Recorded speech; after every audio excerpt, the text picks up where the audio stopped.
Si os habéis dado cuenta, el mensaje de hoy va a ser la continuación del mensaje de la semana pasada, pero también el mensaje del miércoles, que el miércoles también estuvimos hablando de esto. Haciendo un poquito de recuerdo de lo que estuvimos viendo, hablábamos y le estaba hablando Jesús y había tres protagonistas en la historia, ¿os acordáis? Primero es Dios, el que pone la semilla, hace crecer esa vid, es el que cuida, es el que poda. Luego está Jesucristo, que es la vid verdadera, la vid genuina y real. Y después estamos nosotros, que somos los pámpanos, que somos esos nuevos brotes por los cuales van a salir ese fruto. Y luego hablábamos también de que había una labor importante y relevante. ¿Cuál es? Tenemos que permanecer en la vid verdadera. Tenemos que estar unidos con Cristo. Porque, como puntualizamos mucho el miércoles, fuera de Jesucristo nada podemos hacer. Como Él dice, fuera de mí no podéis hacer nada. Por lo tanto, permanecemos en Cristo y en su palabra. Tenemos esa comunión 24 horas. Tenemos esos 3 de hoy, palabra, oración y evangelismo. ¿Y después qué ocurre? Que vamos a poder tener esa unión con Él. Y cuando tenemos esa unión con Cristo, ¿qué sucede? Somos sus discípulos. Y cuando somos sus discípulos, entonces podemos llevar el fruto de Cristo. Y cuando llevamos el fruto de Cristo, dice la palabra que Dios se glorifica en ello. Y al final obtenemos la respuesta en todo. Lo que pedimos en el nombre y a través del corazón de Cristo. Esto es el mensaje del domingo pasado. Y este es también la esencia del mensaje de hoy. El versículo 9 hasta el versículo 11 lo vamos a utilizar un poco de introducción para luego ir puntualizando con los siguientes versículos que van desde el 12 hasta el 17. Versículo 9 está hablando de ese amor que viene del Padre a través del Hijo y del Hijo viene a nosotros. El amor absoluto de Dios hacia su creación y hacia nosotros es algo que no podemos llegar a entender, pero es la base y la esencia de nuestra existencia. Y luego, ¿cómo podemos permanecer en su amor? Versículo 10. ¿Cómo permanecemos en el amor de Dios? ¿Cómo permanecemos en el amor de Cristo? Guardando sus mandamientos, guardando su palabra, guardando lo que está en su corazón, guardando lo que Él nos ha pedido. Y cuando nosotros lo hacemos, ¿qué ocurrirá? Versículo 11. Cristo se llenará de gozo. Cristo va a sentir ese gozo por lo que está ocurriendo, por la respuesta que nosotros estamos experimentando. Y ese gozo será absoluto, porque Cristo, ¿qué hizo? Nos amó, nos dio una respuesta absoluta y por eso nosotros hoy podemos ser felices. Así que cuando está hablando de que Cristo se llenará de gozo, por lo tanto nosotros también estaremos gozosos. Lo voy a buscar porque lo quiero leer. Estas cosas os he hablado para que mi gozo esté en vosotros y vuestro gozo sea cumplido. ¿Cuál es el mayor gozo nuestro? Que podamos cumplir con lo que está en el corazón y en el propósito de Dios. Cristo nos llamó no para ser infelices y tristes. Cristo nos ha llamado para estar gozosos en Él. Esta es la esencia nuestra. Cristo no nos ha llamado para estar ahí muertos, mustios. Dios nos ha llamado para estar vivos a su lado. Pecadores, sí, pero pecadores redimidos y felices. Imperfectos, sí, pero llenos del Espíritu Santo. Porque fuera del amor de Cristo no hay nada. Fuera de Cristo no hay frutos, no hay ninguna respuesta para nosotros. Dios nos ha escogido por amor y para el amor. Y terminamos otra vez con el versículo que estuvimos hablando el miércoles. Fuera de Cristo y fuera de este amor no podemos hacer nada. Estos son los versículos Y esto es la parte de la introducción. Ahora, ¿cuál es la parte del mensaje? Punto número 1, versículo 12. Vamos a entender cuál es el amor verdadero, porque hablamos de mucho amor y hay muchos tipos de amor, pero ¿cuál es el amor verdadero? No es lo mismo el amor a tu pareja, no es lo mismo el amor a tus hijos, no es lo mismo el amor a tus amigos, no es lo mismo el amor entre hermanos que el amor a Dios. Hay diferentes tipos de amor. En griego esto se suele utilizar palabras diferentes. No vamos a entrar ahora en eso, pero vemos que hay un amor verdadero. Y Jesús lo empieza a decir en el versículo 12, este es mi mandamiento, que os améis unos a otros. Vale, vamos a amarnos, pero ¿cómo? ¿Cuál es el amor? ¿Cómo yo puedo amar a mi hermano? Lo dice aquí, como yo os he amado. Así que no solamente nos habla de que tenemos que amarnos, sino del cómo. ¿Cuál es el amor que nosotros tenemos que tener hacia nosotros? Porque es un mandamiento muy difícil. ¿Cómo nos vamos a amar los unos a los otros? Si somos imperfectos, si metemos la pata, si nos herimos, si hablamos, si fallamos, si no llegamos al estándar. ¿Cómo vamos a poder amarnos? Es muy difícil. Yo tengo en la memoria a veces que personas rompen amistades porque no llegan al estándar de esa amistad. Porque no me llamas cuando esto, porque no te preocupas por mí, o porque no quedas conmigo, o porque no se cumple el estándar de esa amistad. Por lo tanto, no puede haber amistad. Y recuerdo una vez que ocurrió esto también, donde de la noche a la mañana rompió la amistad con todos. ¿Por qué? Porque no llegábamos ninguno al estándar. Creó una herida y esa herida cayó. Es muy difícil amarnos los unos a los otros, es complicado. Ya lo vemos por otros escritos. En el capítulo anterior, Juan 14, 15 al 24, en el versículo 23 dice, el que ama mi palabra guardará, y mi Padre le amará, y vendremos a él y haremos morada en él. Ya está hablando del amor, ya está preparando todo este texto, pero Romanos 13:8 también dice otra cosa. No debáis nada a nadie, sino el amaros unos a otros. Fíjate lo que está diciendo el apóstol Pablo. Lo único que tiene que haber entre vosotros, lo único deber que tiene que existir, la única deuda es el amor. Porque, continúa diciendo, el que ama al prójimo ha cumplido la ley. ¿Cómo que ha cumplido la ley? ¿Pero qué ocurre con los 613 preceptos de la ley? Ni 614 ni 612, 613 que hay que cumplir. ¿Qué ocurre con ellos? Esto es el mayor mandamiento. Ama al prójimo. Amaros los unos a los otros. Porque luego lo va a volver a hablar en Gálatas 5:14. Porque toda la ley está en una sola palabra. ¿Cuál es? Amarás a tu prójimo como a ti mismo. Vuelve a enfatizar el mismo punto. Porque es el mensaje de Pablo para las iglesias. ¿Cómo nos vamos a poder vivir juntos si no hay amor entre nosotros? Ese es el gran y mayor mandamiento, propósito de Dios, método por el cual se tiene que levantar la iglesia y nos tenemos que levantar nosotros y las familias y los obreros de la iglesia Aposento Alto. Amarnos los unos a los otros. Primera de Juan 3:4. Nosotros sabemos que hemos pasado de muerte a vida en que amamos a los hermanos. El que no ama a su hermano permanece en muerte. ¿Qué quiere decir?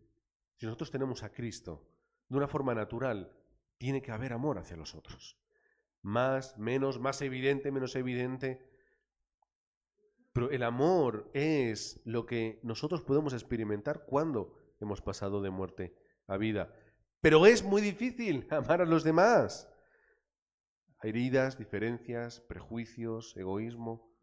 ¿Cómo el ser humano, siendo tan imperfecto, puede amar a los demás? Pero es que no solamente nos pide que amemos, sino que nos dice cómo. Como yo os he amado. ¿Cómo es posible que yo pueda amar a alguien como Cristo me ha amado a mí? ¿Cómo es posible que yo pueda hacer eso? ¿Cómo yo puedo amar al que tengo a mi lado como Cristo me amó a mí. ¿Cuál es el amor de Cristo? ¿Cuáles son sus características?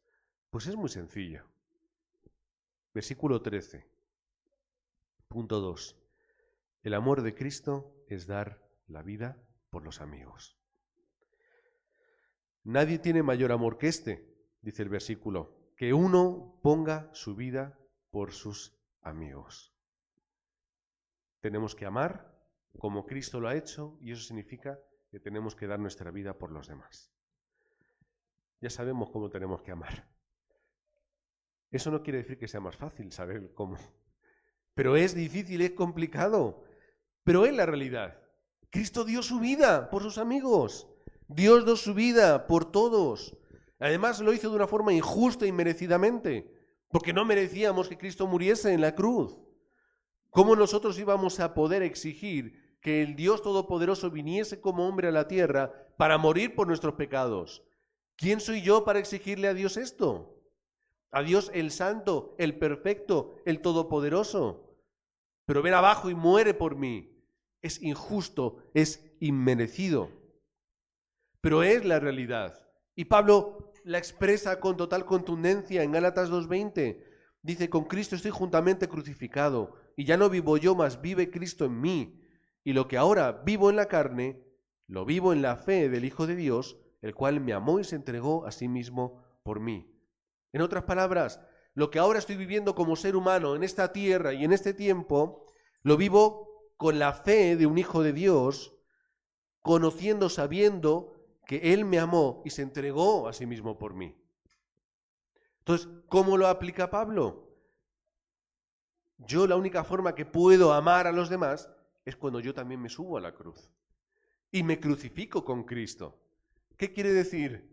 Que hay un plan mucho más grande que el mío personal, que hay algo mucho más importante que mi propia vida, mis deseos, mis apetencias, mi comodidad. Y hay algo mucho más grande, el cual o lo cual yo tengo que cumplir, que es lo que vino a hacer Cristo. Si tú ves a Jesús en el Getsemaní, no quería morir, no le apetecía, no era lo que se le antojaba, no se lo pedía el cuerpo, no decía, uy, qué bien, mañana me tocan latigazos y clavos y cruz. No, estaba llorando, estaba clamando, porque no era algo apetecible, pero era lo que había que hacer, era lo correcto, era lo que Dios quería para su vida. Y además lo iba a hacer ¿para quiénes? Para que nosotros, siendo malos, sin merecer su amor, incapaces, imperfectos, nos lo regalara. El regalo de Dios para nosotros. Dice Romanos 5, del 6 al 8, porque Cristo, cuando aún éramos débiles, a su tiempo murió por todos los impíos. Ciertamente apenas morirá alguno por un justo. Con todo, pudiera ser que alguno osara morir por el bueno. Mas Dios muestra su amor para con nosotros en que, aun siendo pecadores, Cristo murió por todos nosotros. Esa es la realidad. Esa es la realidad de nuestra vida, de que nosotros, estando ahí en las palabras de Pablo, Cristo murió por nosotros. Esa es la máxima expresión de Dios. El amor de Dios, personificado Jesucristo. ¿Cómo podemos conocer el amor de Dios? Mira a Jesucristo. ¿Por qué vino Jesucristo?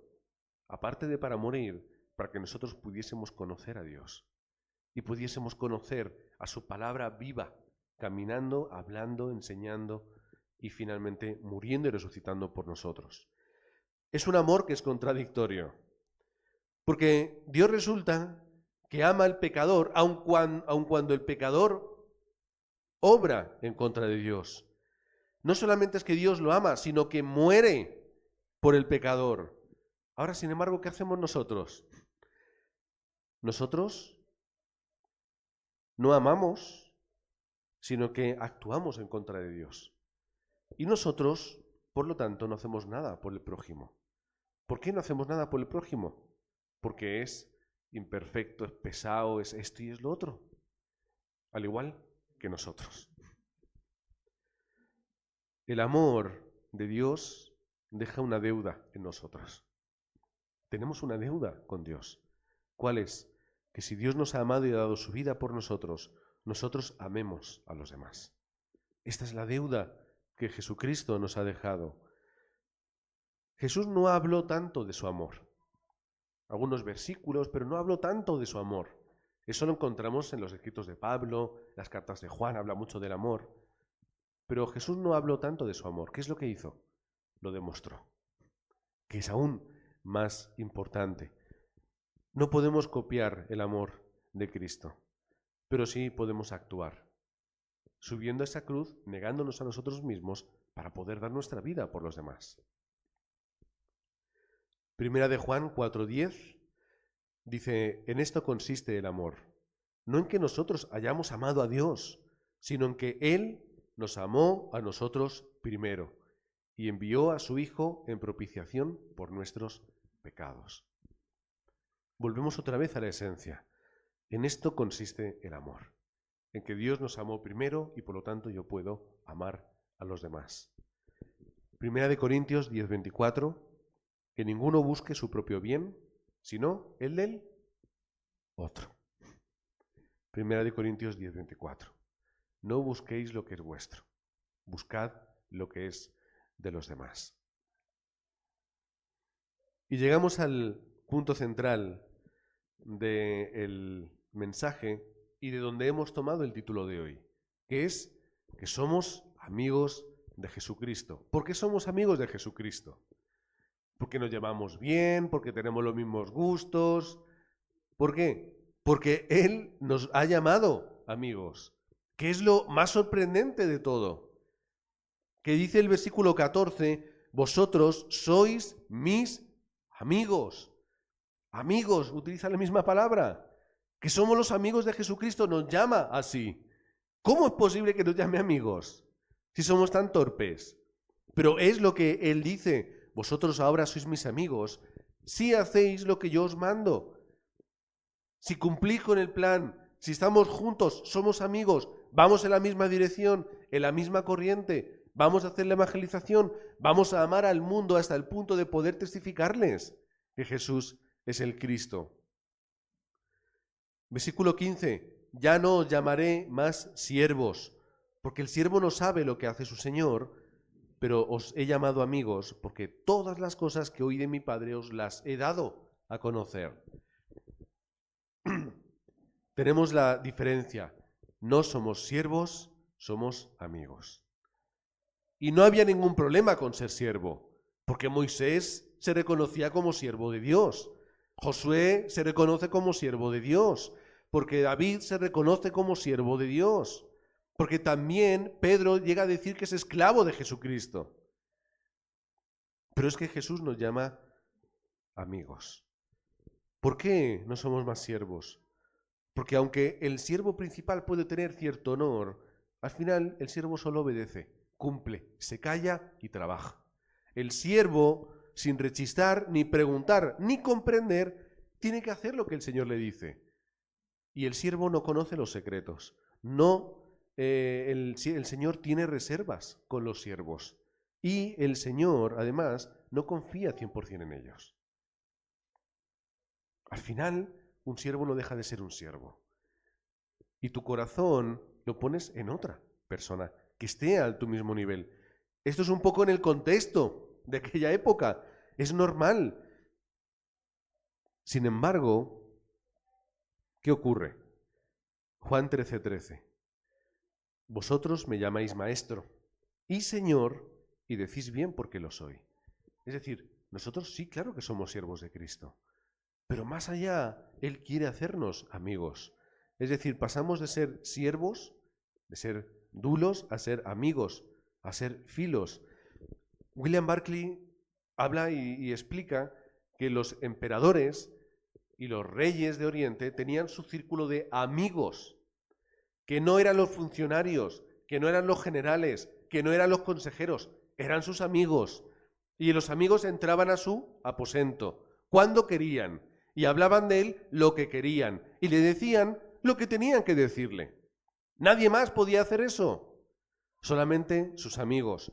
Y es lo que nosotros somos aquellos que tenemos relación directa, tenemos entrada sin ningún tipo de límite, tenemos ese acceso preferencial a nuestro Padre. No tengo que esperar aquí a ver, Señor, cuando se digna escucharme. Vamos a hacerle ofrendas para que Él quiera poner su oído en nosotros. Es que somos amigos y podemos ir a nuestro Padre y podemos hablar con Él. Romanos 3. Vamos a ver la esencia de esta amistad. Ya que por las obras de la ley ningún ser humano será justificado delante de Él, porque por medio de la ley es el conocimiento del pecado, versículo 24, Romanos 3, siendo justificados gratuitamente por su gracia mediante la redención que es en Cristo Jesús. Y 28, concluimos pues que el hombre es justificado por fe sin las obras de la ley. Romanos 3, 20, 24 y 28, por no leer todo el texto. ¿Qué está diciendo? Gracia de Dios, que somos escogidos, limpios, salvos por la gracia absoluta de Jesucristo, gratuitamente, no por nosotros. Por lo tanto, no penséis que somos amigos merecedores por nuestra capacidad y poder y sabiduría. Somos amigos por gracia, absolutamente. Somos amigos de Cristo, aunque no merezcamos serlo. Pero no nos olvidemos, amigos con una responsabilidad. Somos amigos con la responsabilidad de ¿qué? Vamos a leer el 15:10. Si guardareis mis mandamientos, permaneceréis en mi amor, así como yo he guardado los mandamientos de mi Padre y permanezco en su amor. Como dice, sois mis amigos si guardáis mi palabra. Si estáis en la palabra, estáis en mi corazón, es decir, andáis por Él, cumplís con el plan absoluto de Dios, vamos a ser amigos, vamos a estar juntos. Pero eso tiene que ser difícil, eso tiene que ser complicado. No lo es. Mateo 11, 28 al 30. Venid a mí todos los que estéis trabajados y cargados, y yo os haré descansar. Ahora, vamos a ver cuál es el yugo. ¿Cuál es el yugo? El de Cristo. Llevad mi yugo sobre vosotros y aprended de mí, que soy manso y humilde de corazón. Y continúa diciendo Jesús, y hallaréis descanso para vuestras almas, porque mi yugo es fácil y ligera mi carga. Es decir, ser amigo de Cristo es fácil y es ligero, pero requiere un yugo. Hacer la evangelización no es fácil, vivir por Cristo no es sencillo, porque no nos podemos dejar llevar en este mundo. Pero cuando nosotros estamos en su palabra, podemos hacerlo, es fácil y es ligero. Y nos damos cuenta, el yugo de Cristo es más fácil que el mío personal. Mi yugo es complicado, es difícil. Mis inseguridades, mis miedos, mis complejos, mis sueños, mis cosas, es difícil de llevar. Sin embargo, cuando yo le doy toda mi vida a Cristo y tomo su yugo, ¡ah, qué fácil! ¡Ah, qué bien! ¡Qué sencillo! ¡Qué cómodo es obtener respuesta! Es la lección de la gracia. Versículo 16. Punto 4. No me elegisteis vosotros a mí, sino que yo os elegí a vosotros, y os he puesto para que vayáis y llevéis fruto, y vuestro fruto permanezca, para que todo lo que pidierais al Padre en mi nombre, Él os lo dé. Esto todo es una elección que proviene de Dios. Es gracia. ¿Por qué estamos aquí? Es gracia. ¿Por qué yo he entendido que Jesús es el Cristo y otros no? Es mera gracia absoluta. No podemos explicarlo. Simplemente podemos agradecerle a Dios esto. Es algo que comienza en Dios, como la salvación, como la obra del Evangelio. Comienza en el Padre. Es una elección que nosotros, para ser sinceros, no hubiéramos hecho. De todas las personas del mundo, ¿nos hubiéramos elegido a nosotros? ¿Conocemos a alguien a nuestro alrededor con mejores atributos y capacidades que nosotros? Le hubiéramos dicho, este hubiera sido un buen cristiano. Este hubiera hecho... Yo sí conozco así a personas. No me hubiera elegido a mí, pero es que es algo que Dios ha hecho por gracia. ¿Creemos que Jesucristo nos ha escogido por nuestra capacidad y aportación? Al final, su justicia, su amor, su misericordia, su perfección entran en contraste conmigo. Yo no puedo ser ese obrero y ese evangelista perfecto, no lo soy, pero Cristo me ha escogido y me ha llevado para serlo. Y Él me llama amigo. Amigo, no importa que seas como seas, te acepto como eres. Y no solamente te acepto como eres, sino que te voy a ayudar a que seas una versión nueva, renovada y poderosa de ti mismo. Es el yo que Dios ha creado, lo que Dios me ha dado y el lugar donde Dios me ha puesto. Es una elección con un propósito. Dios no me escoge para vivir una vida solamente con Él. Dios me escoge para vivir una vida activa, dando fruto en la evangelización del mundo. Es decir, hermanos, si pensamos que hemos sido llamados para estar a su presencia y quedarnos así quietos, mirando el reloj hasta que muramos, no tiene sentido. Dios nos ha escogido como escogió a esos 12 discípulos para hacerles pescadores de hombres. El motivo por el cual Dios me escoge no es otro que por el de testificar.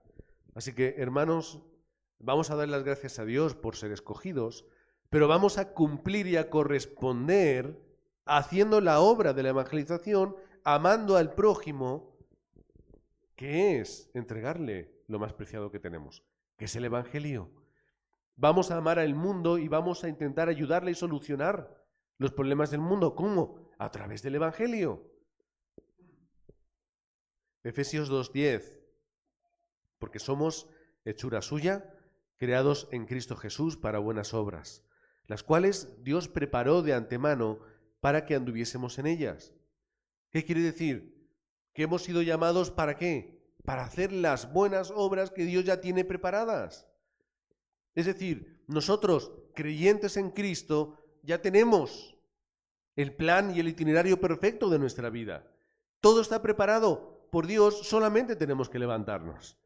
Es decir, el fruto ya se está preparando, ya están todas las condiciones, ya está todo listo. Solamente tenemos que ir y hacerlo. Es fácil, es sencillo, pero requiere que nosotros podamos amar y podamos hacerlo muriendo nosotros mismos. No somos salvos por llevar frutos, somos salvos para llevar frutos. Es decir, no somos escogidos porque llevemos fruto, es que el único que puede llevar fruto es aquel que es escogido. ¿Cómo vamos a hacer? ¿Qué ocurre con las buenas obras? No somos salvos por buenas obras. Como somos salvos, podemos hacer buenas obras preparadas por Dios y pedir en Jesucristo, como también lo menciona en Juan 14, 12 al 13, pedid con el fin de los frutos de nuestra vida. Es decir, que podamos pedir y buscar ¿el qué? Dar fruto. ¿Qué es lo que está en el corazón de Jesucristo? ¿En qué se glorifica Dios? Lo recordamos en que seamos sus discípulos y llevemos fruto. ¿Qué vamos a pedir entonces? ¿En qué vamos a poner nuestro corazón? En que seamos discípulos y llevemos fruto. Vamos a concluir con el versículo 17, donde Jesús ya quiere dejar la conversación ya con esta frase. Esto os mando, no os pido, no os aconsejo, esto os mando, que os améis unos a otros. Nosotros no somos merecedores de su amor. No podemos amar, seguramente, porque desde mi punto de vista, los demás no se merecen que yo les ame. Pero como el amor de Cristo vino primero y mora en mí, entonces yo puedo amar. Como Cristo me salvó, yo puedo ayudar a otros a encontrar la respuesta. Como yo ahora puedo ser alguien que experimente la salvación y la obra de Cristo, ¿qué es lo que yo voy a hacer con los demás? Ayudarles a que puedan experimentar la misma respuesta. ¿Cuál es el amor de Dios? Es la salvación. ¿Cómo yo lo voy a experimentar con mi prójimo? Voy a ayudarle a comprender esto. Y aquellos que ya tienen la respuesta de Cristo, vamos juntos a amarnos en Cristo, por Cristo, para lo que está en el corazón de Cristo. Y Dios cuenta con nosotros para hacer la evangelización. Si ya lo ha dicho, que nos llama a sus amigos, cuenta con nosotros, nos muestra cuál es su plan, como dice el texto. Él nos ha mostrado todo lo que el Padre le ha dicho, Él nos ha dejado su palabra, tenemos ya el mensaje absoluto. Y nos hace obreros o coobreros de Él, juntos haciendo la evangelización del mundo, así como Jesús hacía también el ministerio con sus discípulos. ¿Cómo lo vamos a hacer? A través del poder que Dios me dé. ¿Qué es lo que estuvimos leyendo la semana pasada? ¿Cuántas veces repitió la palabra permaneced, permaneced, permaneced? ¿En qué? En la comunión con Cristo. 24 horas tenemos que estar. Permanecer en su palabra, en el mensaje del Evangelio. Vamos a permanecer en el amor, que es la gracia de Dios que Él me ha dado. Permanece en esto, en las respuestas. ¿Cuáles son las respuestas? Pedid en mi nombre. Cuando yo tengo comunión en estos aspectos, yo puedo ser ese obrero y ese discípulo. Cuando yo vivo en este constante y continuo, yo soy amigo de Cristo para la evangelización. Así que en palabras del apóstol Pablo, Romanos 5, dice, y no solo esto, versículo 3, sino que también nos gloriamos en las tribulaciones, sabiendo que la tribulación, ¿qué produce? Paciencia, y la paciencia prueba, y la prueba esperanza, y la esperanza no avergüenza. Y continúa, porque el amor de Dios ha sido derramado en nuestros corazones por el Espíritu Santo. Versículo 8, más tarde dice, mas Dios muestra su amor para con nosotros, en que aún siendo pecadores, Él murió por nosotros. En medio del problema de la tribulación y del desastre, hallamos la respuesta y hallamos la bendición absoluta. Pero luego añade en el capítulo 8, versículo 26, de igual manera el Espíritu nos ayuda en nuestra debilidad. Así que no tenemos excusa. Tenemos al Espíritu Santo que nos ayuda en nuestra debilidad. Déjale obrar. Romanos 9, 19, la segunda parte. ¿Quién ha resistido a su voluntad? Pregunta. Nadie puede resistir a la voluntad de Dios. Por lo tanto, si la voluntad de Dios es que tú seas un obrero y un discípulo, no resistas, no luches y haz esa obra. Romanos 11:5. Así también, aún en este tiempo, ha quedado ¿el qué? Un remanente escogido por gracia. Aún en este tiempo hay un remanente de gracia. Somos nosotros ese gran remanente. Es la iglesia de Jesucristo, que estamos en todo el mundo y en todo lugar, que ha sido escogido por gracia. 12:1. Así que, hermanos, os ruego por las misericordias de Dios que presentéis vuestros cuerpos en sacrificio vivo, santo, agradable a Dios. En otras palabras, da tu vida, da todo lo que tienes y todo lo que eres por la evangelización y por lo que está en el corazón de Dios. Y terminamos con el versículo 16-20 de Romanos. Y el Dios de paz aplastará en breve a Satanás bajo vuestros pies, y que la gracia de nuestro Señor Jesucristo sea con vosotros. Ya tenemos la victoria, hermanos. Ya tenemos toda victoria a través de Cristo. Vamos a orar. Padre, gracias porque tu palabra solamente que nos dé aliento, es que nos da toda la fuerza, es que nos muestra el camino por donde tenemos que continuar, es que experimentar, primero escuchando tu palabra y guardándola en nuestro corazón, es la mayor respuesta de nuestra vida. Gracias, Padre, porque tú nos has dado tu palabra perfecta para que podamos entender quién eres y quiénes somos nosotros, para que podamos entender, como hemos visto hoy, que somos tus amigos, que somos tus discípulos, que somos aquellos con los que tú cuentas para hacer la obra de la evangelización, pero que para ello tenemos que dar nuestra vida y tenemos que vivir en ese amor, en el amor en el cual tú moriste para darnos a nosotros esa vida absoluta. Oramos en el nombre del Señor Jesucristo. Amén y amén.